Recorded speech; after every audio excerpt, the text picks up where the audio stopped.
Hi, this is Roger. Thanks for stopping by. Just finishing off my watering for the week. Last few ones to do, but I don't know whether I'm going to be able to film this, but much to some people's annoyance, I am using my sprayer as I go round this time. What I am discovering is that some plants, some orchids, just never need spraying. They never get any bugs.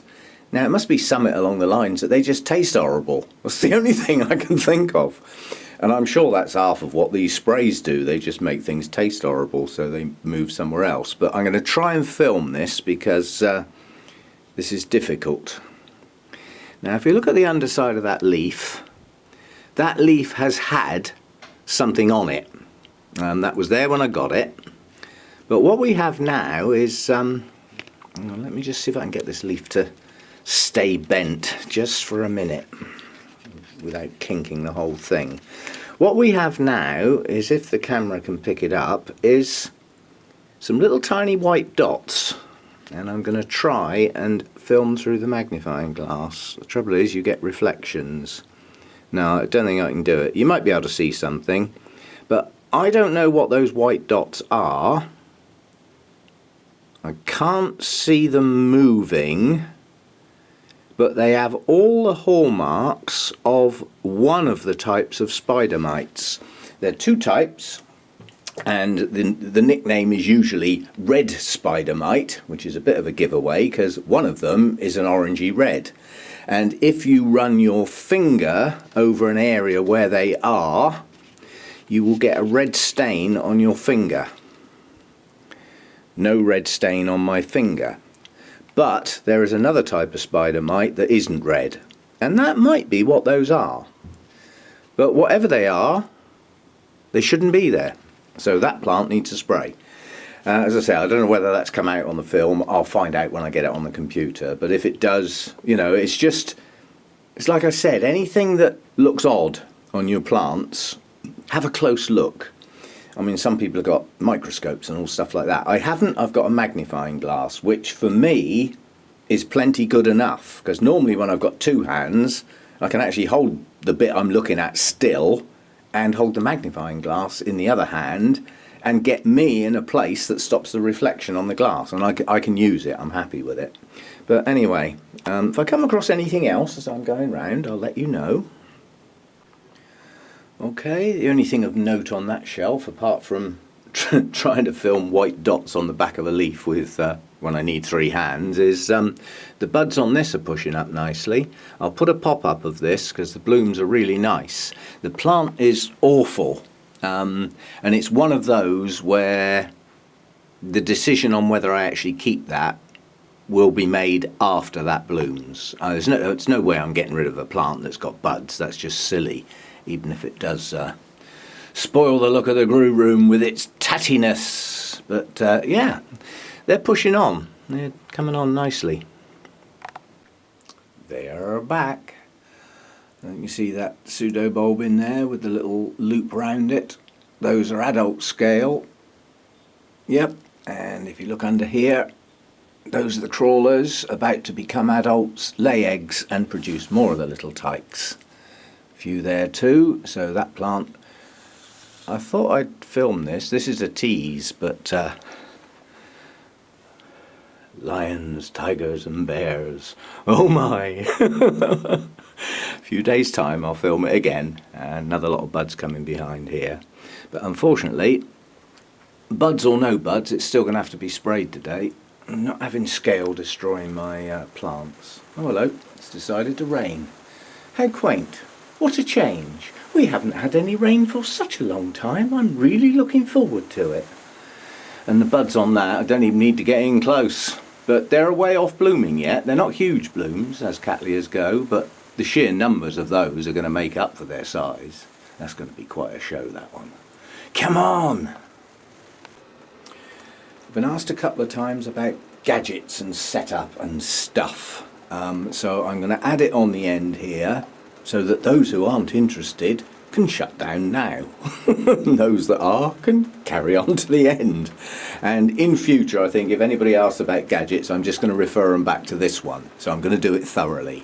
First of all, large air circulating fan. Now that used to be on an electronic timer, but with the day length changing and the time I get up and the time I go to bed, that's now manually turned on and off as and when I see fit. Now my little, let's get the door out of the way so as I can get in here. These come from China, and these are thermostatic controls. They're a bit fiddly to wire, but there are videos on YouTube and places that will show you how to wire them, because the diagram is pretty naff. But basically, if you're going to get one of these, make sure you get one that runs at the voltage that you plan on running on, because obviously places like the States run on different voltages to in the UK, and possibly different to other parts of the world. So make sure you get the one that matches up with your voltage. If you get anything wrong on these, they'll just burn out. They're cheap, they're from China. Now you can get these on eBay. The ID for this is an STC 1000. If you just look that up on eBay, you should find them. And it's just kicked in. That's what I was hoping it would do. Okay, now that one's just cut in. It's actually wired to that, which is an oscillating fan heater, which I don't allow to oscillate because it heats up things I don't want to, like this that's sat next to it. So it just blows warm air out when that thing tells it. It's coupled to that, yeah, which is another circulating fan. The idea being that any hot air that rises gets hit by that and spread around and doesn't get any individual plants hot. That's the theory, okay? So they're both wired in to that thermostat. The setting on this, once you actually set it up, it's quite easy to set. Right, so basically you hold that down and it'll give you an F1 code. You then hold it down again and that's your reading. It's currently set to 20. Okay, if you want to set it, you press set. But there are instructions how to work the buttons. They're not bad, it's just the wiring diagram that's naff. Now these are cleverer than just this. This is set that when the temperature drops by a certain amount below my set point is 20. Yeah, okay. When the temperature drops a measured amount below 20, which you choose to set yourself, I think I've got it set to either 1.5 or 2. So as the temperature drops down, the set point's 20. If it gets down to the set point minus that differential, let's say it's 1.5, so when it gets down to 18.5, it will kick the unit in again until the temperature gets up to the set point of 20. Perfectly simple in operation, and once you've got it set up, it just sits there and works.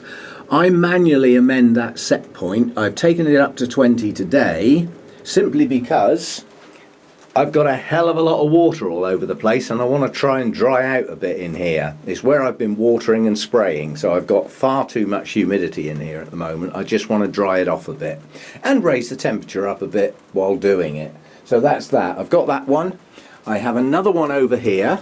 That's exactly the same unit, STC 1000. This one is set up to heat the place. This one is set up to cool the place. Yeah? So basically when that one's operating, which is when it starts to get hot in here, the little thermostat lives up there in the roof. You can just about see it strapped to the roof there. And when the temperature reaches a high point of my choosing, it kicks on the very large extractor fan and what will be an equivalent inlet fan. My inlet fan at the moment is too small, so the amount of air it sucks in is not compatible with the amount it sucks out. They need to be balanced, you know, so I've got a much bigger one to stick down there. So that sucks in cool air from outside, if there is any, on a really hot day, not so good. But most of the time the outside temperature is less than in here, especially when the sun gets on the glass. So cold air comes in low down. Hot air, which currently rises in my book, ends up in the roof and gets sucked out of there, controlled by that little unit there. Now these units are cleverer than that because they can actually do both at the same time. So you can have a high point. Let's say I've got mine set to 25. So when the temperature reaches 25, my extractor and inlet fans come in. And if I set the differential of 10, I could then wire in my heater. So when it drops down between the set point of 25 and minus 10, 15, my heaters would kick in. And that one little unit that currently on eBay you can get for about 11 quid can do all of that.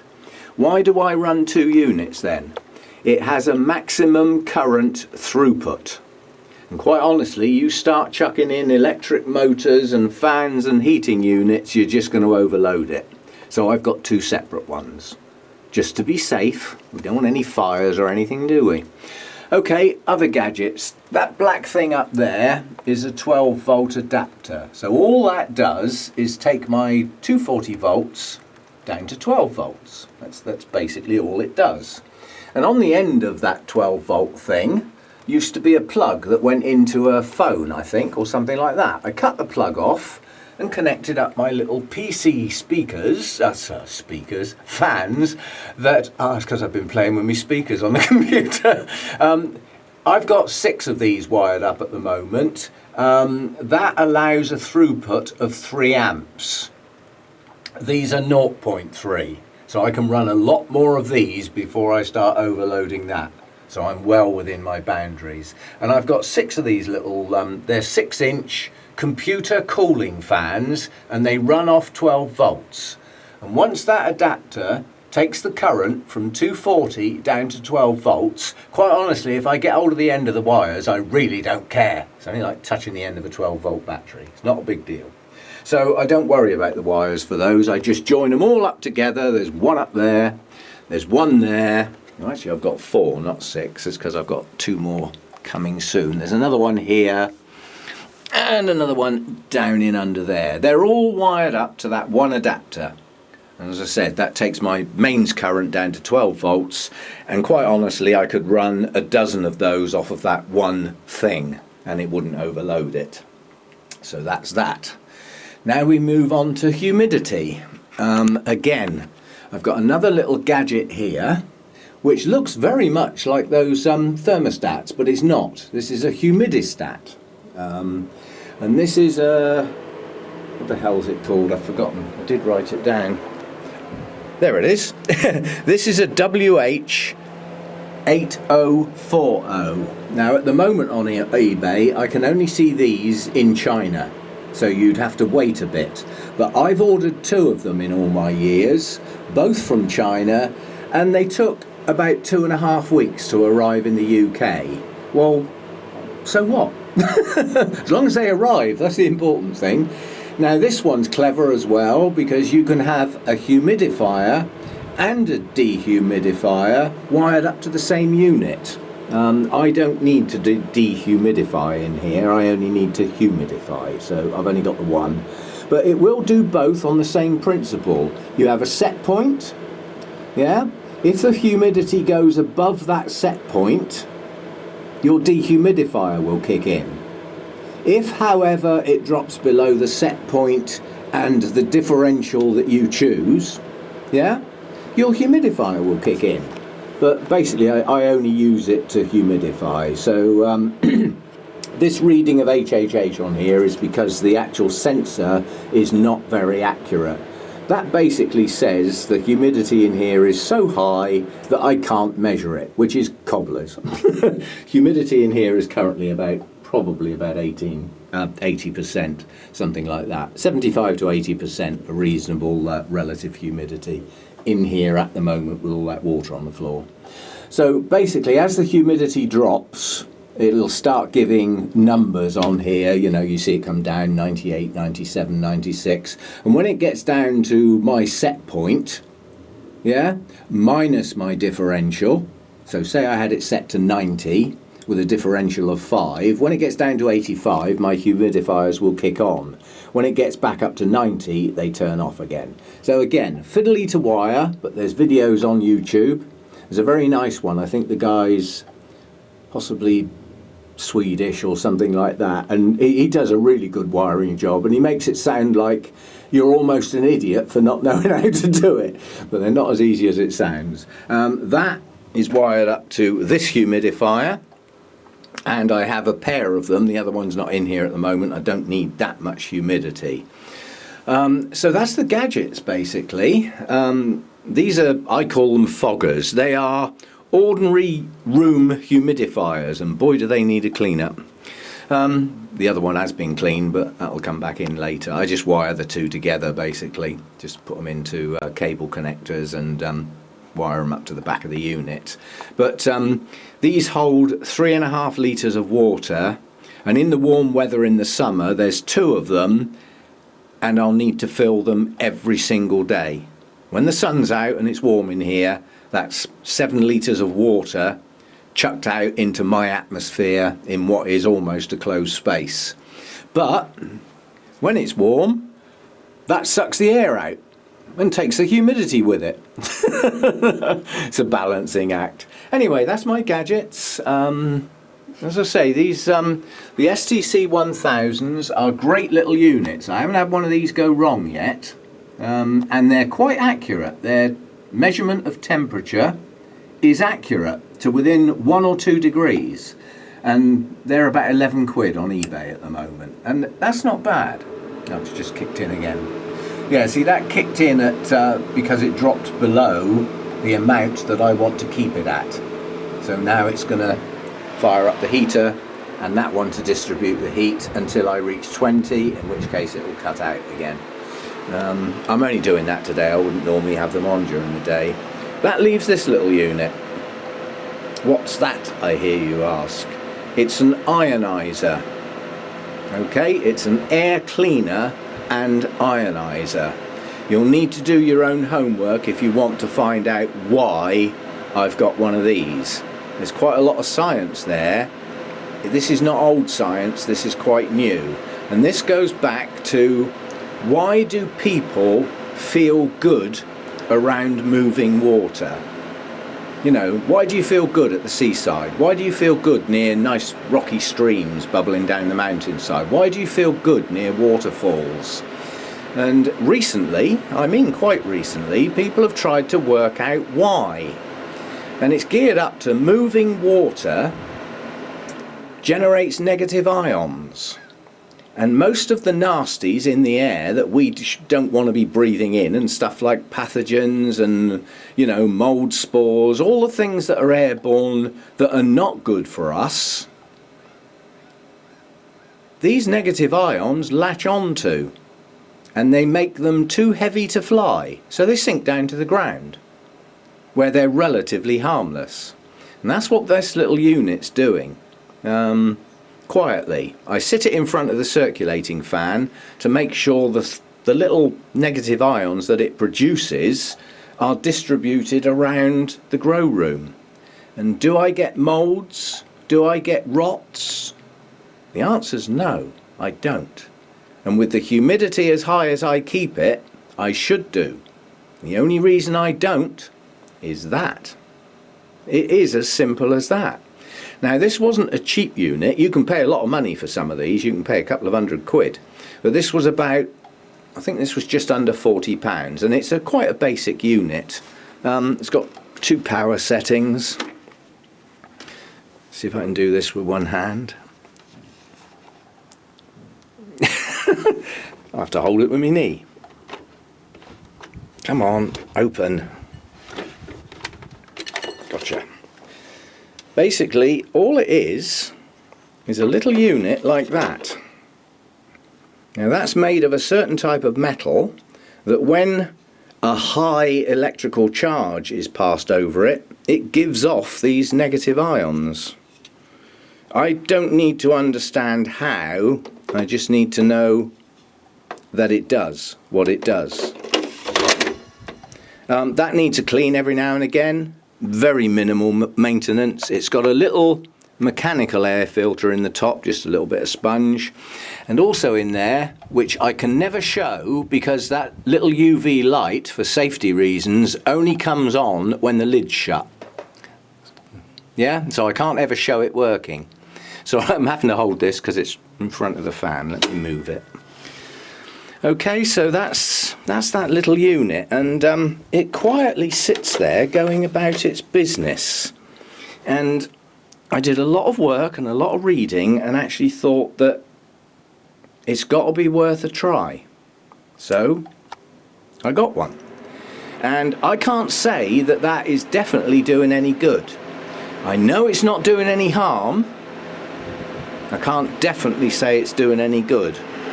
That little mechanical filter doesn't actually need cleaning very often, but I just run that under the tap, give it a little scrub with a toothbrush, run it under the tap again and flick it dry. That's it. That's all that's all I do. And I clean that little electrode element thing about once a month. And that's all I do. And at the moment that is switched on manually at the same time as I switch that on, and it goes off at night. Now some people might think it would be a good idea to keep it running at night, but I just use it in the daytime when that big fan's on. Yeah? Go and do if you're interested in what that thing is actually doing, you'll have to go and look it up. And it'll take you a while to find all the articles. If you just look up ionizers and health, something like that. Because these things are quite good for you. In rooms and things, they get rid of things. If you've got allergies and things like that, it's recommended you get one of these beasties and clean your air and get the stuff out of it that's annoying you and irritating you. And they work, yeah? But in here, I use it to keep my air clean for my plants. I think I've got a reasonable immune system. I don't need to keep the air clean for me. My system will sort out anything that gets in near me, I think. Yeah, so that just all these things are much easier with two hands. So that just sits there doing its thing. And I do believe it actually works. If you like pretty little lights, it's got a little blue light, which at night's actually really bright. And all I think of that is you're using electricity that I don't need you to use, so I don't have that on. So that's the last of the gadgets. And I can't prove that does any good at all, but I know it can't do any harm, and I don't get moulds, rots, the sort of black soggy bits that you get on pseudobulbs and leaves, and brown soggy bits that you get on similar places. I don't get any. So I think it's doing its job, but I can't prove it. However, if you've got an area where you keep orchids, come on, will you open? Get on with it. If you've got an area where you keep orchids, all I can say is that most orchids will do better with good air movement, a reasonable level of humidity, and the appropriate light for the type of plant you've got. That's the environment. Looking after them, water, feed, media, that's your bit, yeah? But the environment, good air movement, reasonable humidity, and by reasonable I would say in a house environment you can't go too high or your walls and your curtains will go mouldy. But in an environment like mine, I've only got glass in here, there's nothing to go mouldy in here, so I don't need to worry about it. Anyway, thermostatic unit, STC 1000, you can look them up on eBay, you might be able to get them somewhere else. Humidistat, controller for my humidifiers or foggers, WHH 8040. Those you can find on eBay as well. Most of my stuff like this comes from eBay, and the heater unit didn't, that came from somewhere else. Okay, so that's it. That's all my gadgets. And quite honestly, as you can see, this heater and that big circulating fan is cutting in and out. When the temperature drops down below 19, because I've got the differential set to 1, it kicks the units in. Whatever you've got wired up to it, it's up to you. I happen to have a fan and a heater. When the heat gets back up to 20, it turns them off. It's as simple as that. And they're great little units, cheap and cheerful. Just fiddly to wire up in the first place. So there we go. Anybody who wants to know about gadgets will get referred to this bit. That's about as thorough as I can be. Additions to gadgets, probably a few more of these dotted around. The reason I haven't got any more and done that already is I've run out of wire. I need to go and get some more wire to be able to join the stuff together. But yeah, I will get a few more of those, and mainly they do their thing at night when everything else is off. They just keep the air gently moving, but this area over here is too far away from them, so that area doesn't get much air movement at night. I'm okay under here, these shelves are okay, but this area up here and this area around here is not so good. So I need to get a couple more and get them fixed up and get them wired in, but it's not urgent, not a big deal. Okay, that's the gadgets. Thanks for dropping by. As I said, if you weren't interested in that, you won't be listening to me now, will you? See you next time. Bye for now.